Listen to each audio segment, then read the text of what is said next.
Paper leak मुद्दे पर संसद से सड़क तक सियासत अपने चरम पर है। एक तरफ विपक्ष शिक्षा मंत्री धर्मेंद्र प्रधान के इस्तीफे की मांग को लेकर सरकार पर हमलावर है, तो दूसरी तरफ सरकार विपक्ष पर इस मुद्दे को राजनीतिक रूप से रंग देने के आरोप लगा रही है।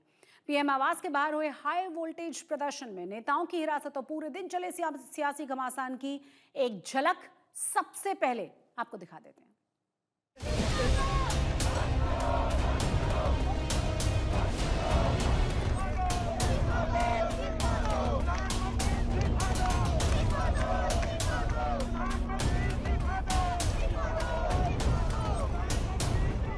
सड़क से लेकर संसद तक और संसद से लेकर पीएम आवास तक पेपर लीक मामले में धर्मेंद्र प्रधान के इस्तीफे की मांग को लेकर जोरदार प्रदर्शन देखने को मिला। जंतर मंतर पर चल रहे सीजेपी के धरना प्रदर्शन के बीच पीएम आवास के पास ही लोक कल्याण मार्ग पर राहुल गांधी, प्रियंका गांधी, मल्लिकार्जुन खड़गे समेत विपक्ष के कई नेताओं के प्रदर्शन ने इस पूरे मामले को और तूल दे दिया। प्रदर्शन और नारेबाजी के बीच पुलिस का एक्शन भी देखने को मिला। सबसे पहले पुलिस ने पंजाब के जालंधर से कांग्रेस के सांसद चरणजीत सिंह चन्नी को हिरासत में लिया। सर, डिटेन करा जा रहा है आपको? डिटेन किया, यहाँ रास्ते में उतार दिया जी।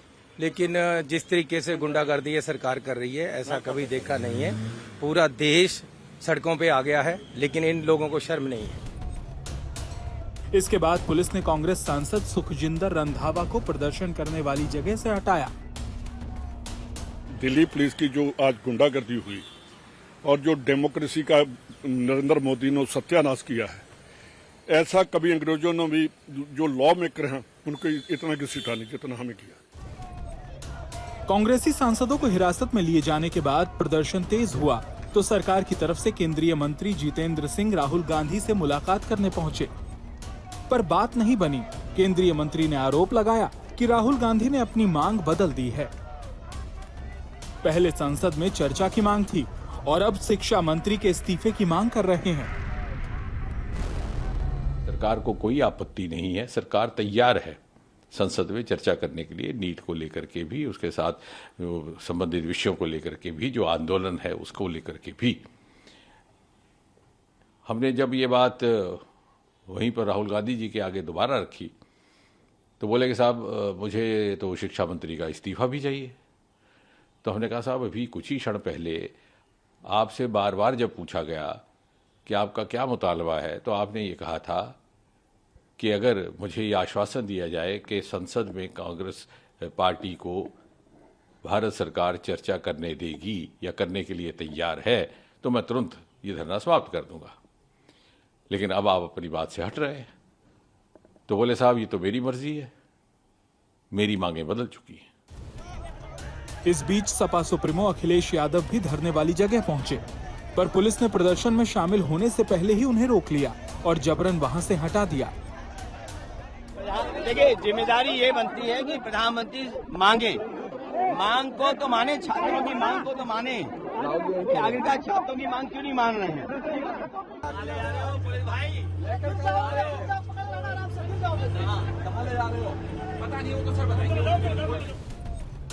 शाम ढलते ढलते हालात बिगड़े तो धक्का मुक्की शुरू हुई और राहुल गांधी को हटाने के लिए पुलिस पसीना बहाने लगी। अब इस तस्वीर को देखिए जिसमें राहुल गांधी सड़क पर लेटे हुए हैं।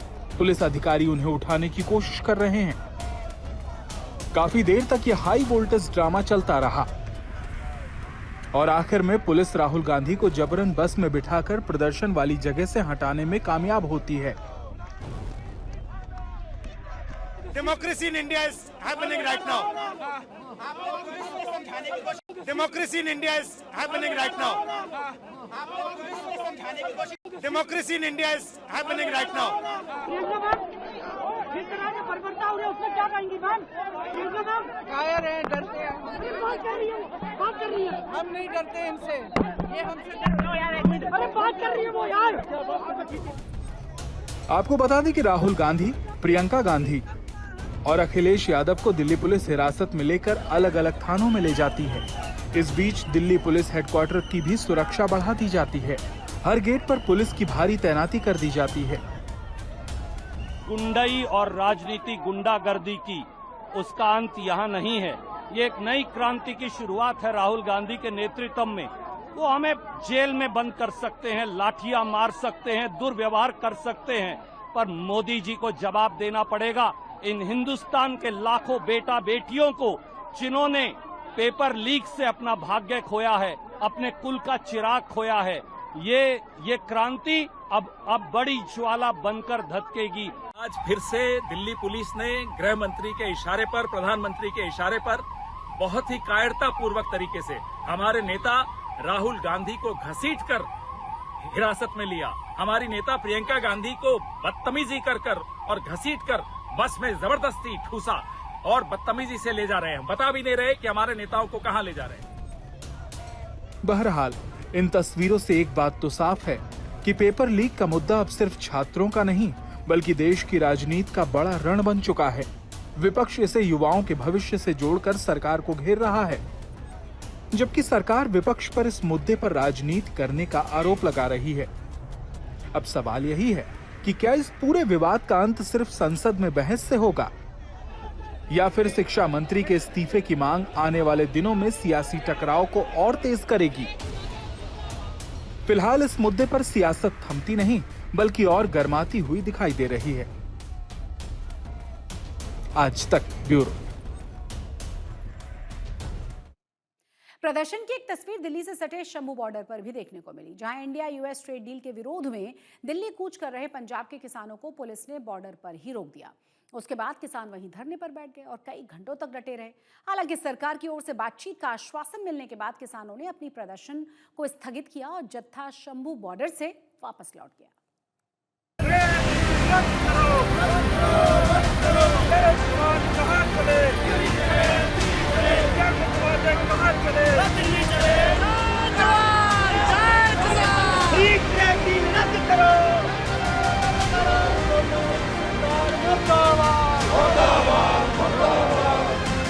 पंजाब का शंभू बॉर्डर, जहां मंगलवार सुबह किसान दिल्ली के लिए रवाना होने लगते हैं। इस तस्वीर को देखकर लोगों को किसान आंदोलन का दौर याद आने लगा, लेकिन कुछ ही घंटों में किसान और सरकार में बात बन जाती है। किसान वापस पंजाब लौट जाते हैं। अब सवाल ये है कि भारत अमेरिका ट्रेड डील के खिलाफ प्रदर्शन करने दिल्ली आ रहे किसानों को सरकार ने कैसे मनाया, उनकी मांग क्या थी।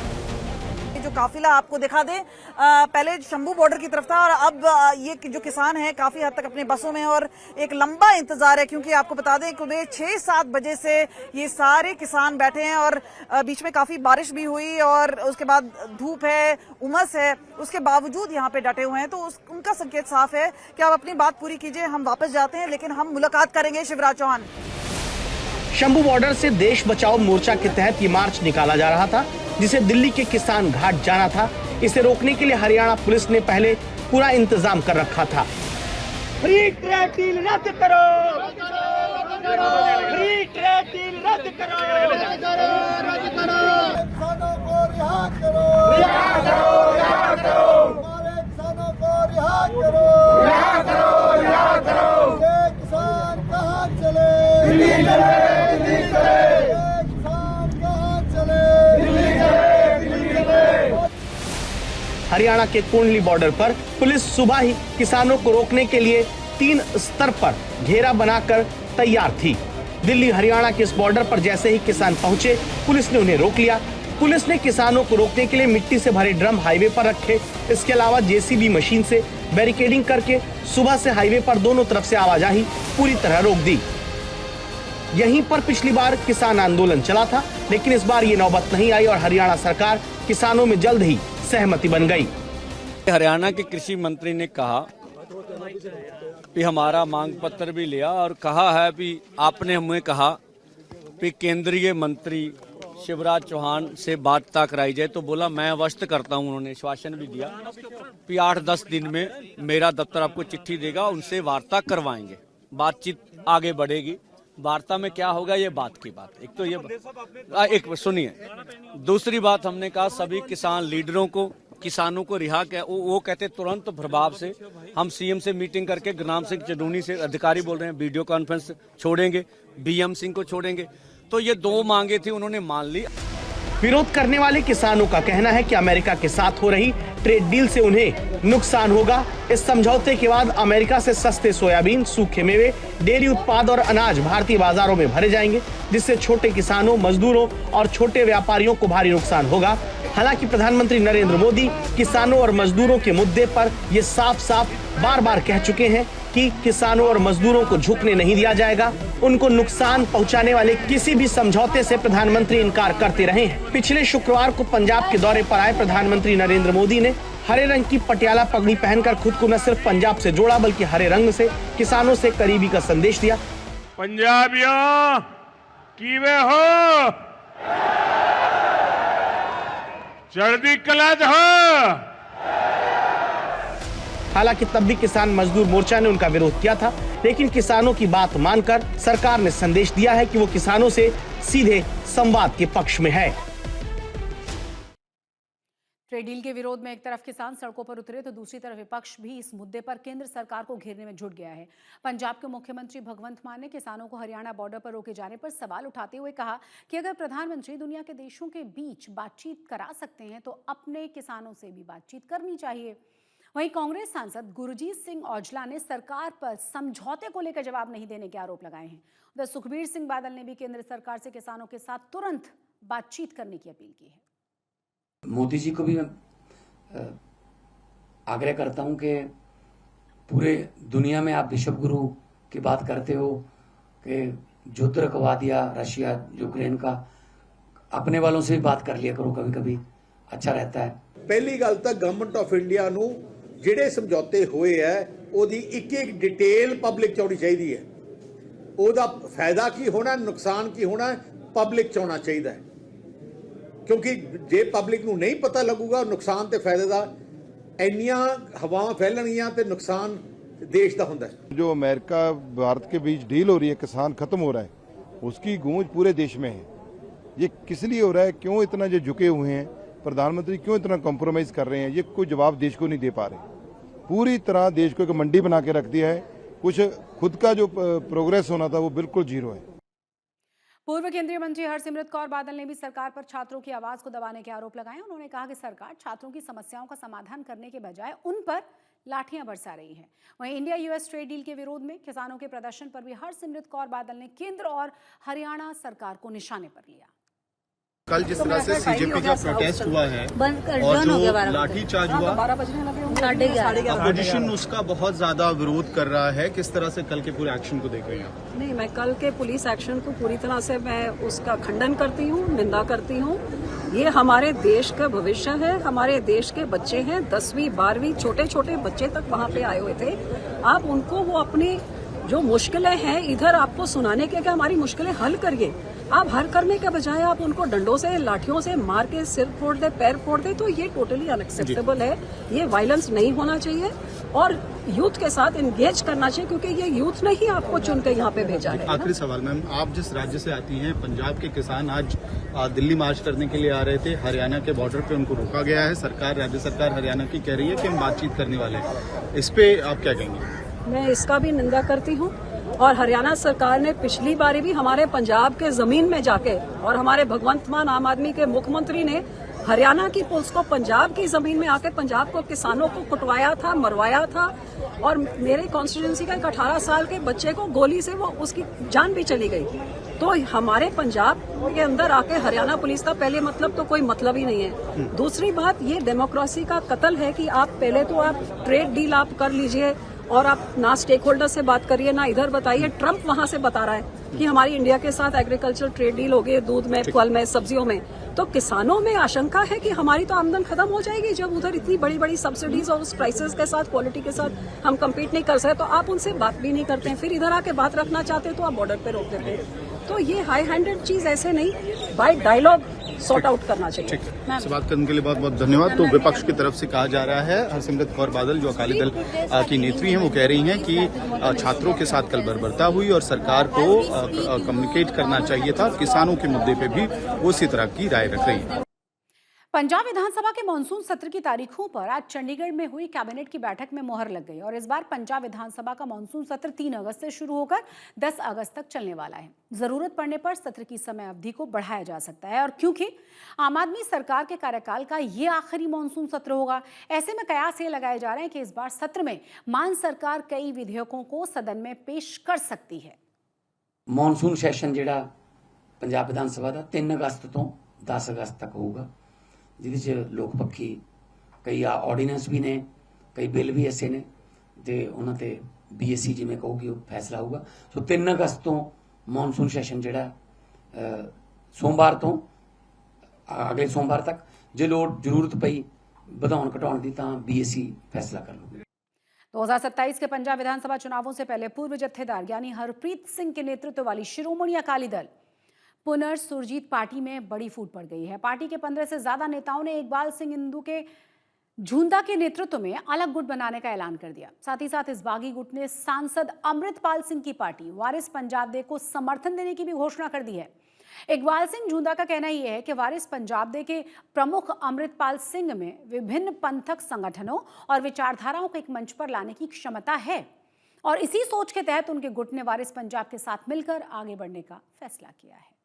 पंथक एकता ਨੂੰ ਨਵਾਂ ਰੂਪ ਦੇਣ ਲਈ ਰਾਜਸੀ ਔਰ ਧਾਰਮਿਕ ਲੀਡਰਸ਼ਿਪ ਹੋਰ ਚੰਗੇ ਅਤੇ ਸੱਚੇ ਢੰਗ ਨਾਲ ਆਪਾਂ ਇਕੱਠੇ ਹੋ ਕੇ ਉਭਾਰ ਸਕੀਏ, ਉਹਦੇ ਲਈ ਔਰ ਸਾਰਿਆਂ ਨੂੰ ਇਹ ਬੇਨਤੀ ਹੈ ਸਮੁੱਚੇ ਪੰਜਾਬੀਆਂ ਨੂੰ, ਸਿਰਦ ਅਕਾਲੀ ਸਭਾ 'ਚ ਬੈਠੇ ਲੋਕਾਂ ਨੂੰ, ਜਿਹੜੇ ਪੰਥ ਔਰ ਪੰਜਾਬ ਦੀ ਚੜ੍ਹਦੀ ਕਲਾ ਲੋਚਦੇ ਨੇ, ਸਾਰਿਆਂ ਨੂੰ ਬੇਨਤੀ ਕਰਦੇ ਹਾਂ ਕਿ ਆਪਾਂ ਰਾਜਸੀ ਤੌਰ ਤੇ ਭਾਈ ਅਮਰਤਪਾਲ ਸਿੰਘ ਉਹਨਾਂ ਨੂੰ और धार्मिक तौर पर बीबी सतवंत कौर जी उन्होंने लीडरशिप ਨੂੰ ਉਭਾਰੀਏ और पूर्ण रूप में सारिया तरह जो भी अज पंथक सभा में काम करदियां ने वो पंथक एकता के रूप में इकट्ठियां होण।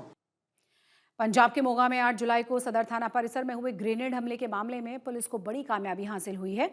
पुलिस ने इस मामले में अब तक 17 आरोपियों को गिरफ्तार कर लिया है और एक बड़े आतंकी नेटवर्क का भांडाफोड़ करने का दावा भी किया। जांच में खुलासा ये हुआ है कि आरोपियों ने सिर्फ थाने पर हमला नहीं किया था बल्कि जम्मू तवी ट्रेन को उड़ाने की भी साजिश रची थी, जिसे समय रहते नाकाम कर दिया गया। वहीं आरोपियों ने कब्जे से IED, विस्फोटक सामग्री, इलेक्ट्रॉनिक डेटोनेटर और साथ ही 9 mm ग्लॉक पिस्तौल भी बरामद की है। पुलिस का दावा यह है कि साजिश के तार विदेश में बैठे हैंडलर्स और पाकिस्तान के रास्ते भारत पहुंचाए गए हथियारों से भी जुड़े हुए हैं। फिलहाल इस पूरे नेटवर्क की जांच जारी है और पुलिस का कहना यह भी है कि आगे आने वाले दिनों में इस मामले में कई और खुलासे हो सकते हैं। अलग अलग 17 मुजरिमों की अभी तक गिरफ्तारी हो गई है। इसका फॉरेन हैंडलर की पहचान रवि धालीवाल एलियस इकबाल के रूप में हुई है, जिसने आगे एक अमन एलियस लाजर नाम के मुजरिम को IED एक ट्रेन में रखने के लिए टास्किंग दी थी और इसमें अमन एलियस लाजर की भी गिरफ्तारी हुई है। और इसके अलावा जिन लोगों ने इस पूरे वारदात में फाइनेंशियल सपोर्ट, लॉजिस्टिकल सपोर्ट किसी भी तरीके से दिया था, मुजरिमों को ठहर दी थी, पनाह दी थी, उन सभी की गिरफ्तारी हो चुकी है। टोटल 17 मुजरिम गिरफ्तार करके ये एक बहुत बड़ी वारदात मोगा पुलिस की मुस्तैद कार्रवाई की वजह से टल गई है। पंजाब में भर्ती परीक्षा में हाईटेक नकल रैकेट का खुलासा होने के बाद जांच लगातार तेज हो गई है। अब तक 26 आरोपियों की गिरफ्तारी हो चुकी है, जबकि 4 अन्य आरोपियों की तलाश जारी है। पुलिस का दावा यह है कि करोड़ों के इस नेटवर्क में ब्लूटूथ डिवाइस, कंट्रोल रूम और दूसरे राज्यों में बैठे हुए सॉल्वर्स की मदद से पूरी साजिश को अंजाम दिया जा रहा था।